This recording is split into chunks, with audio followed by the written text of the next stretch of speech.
We've done a lot of talking about.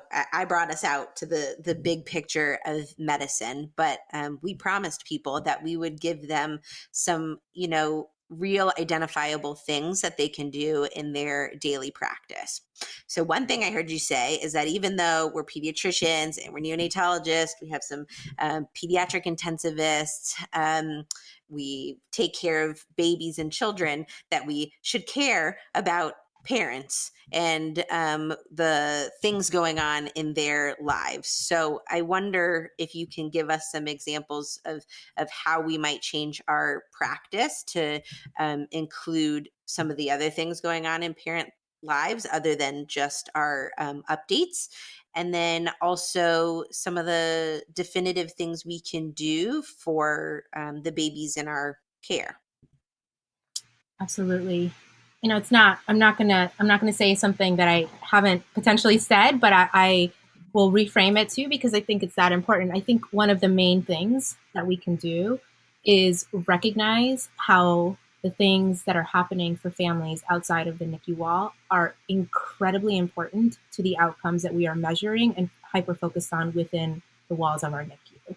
And they are especially important to the outcomes of our babies after we release them from the walls of our NICU, right? So we appropriately pour lots of time and energy into figuring out what is the best way to mechanically ventilate these preterm babies.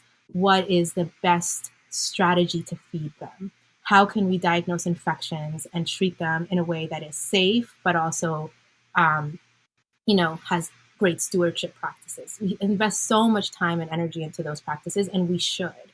But that level of time and concrete investment through funding and money that leads to programmatic infrastructure also has to be invested in how can we be building up these families and their familial contexts through the entire NICU hospitalization, so that when we discharge these babies that are medically fragile, that are at increased risk of morbidity and mortality after the NICU, increased risk of readmission, increased risk of mortality, how can we be sure that we have used that hospitalization to ensure that everything we did has longevity, has legs?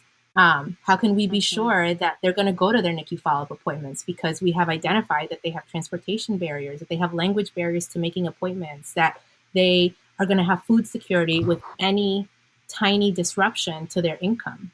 This is some of the work that I am starting to work towards publishing now. Is I worked with an incredible colleague here, Dr. Andy Duncan, who, when the pandemic started, she pivoted really quickly to making sure that with every telemedicine visit of our families in that initial, telemedicine epic, when COVID was at its worst in March, April, June, July, that they were asking in the NICU follow-up families about very concrete hardships and stressors that they might be experiencing, like are you able to get the formula you need for your baby, or are you able to go to your follow-up appointments, are you having trouble accessing diapers right now, and ask those questions really concretely.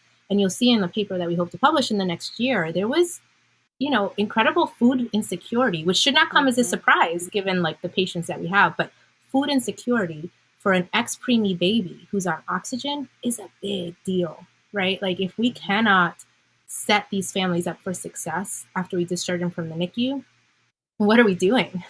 If they can't access the formula, the like home appointments, the like oxygen tanks that they need after we've invested all this time and energy, and then what are we doing?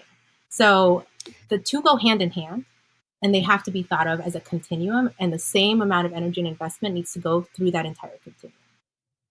Yeah.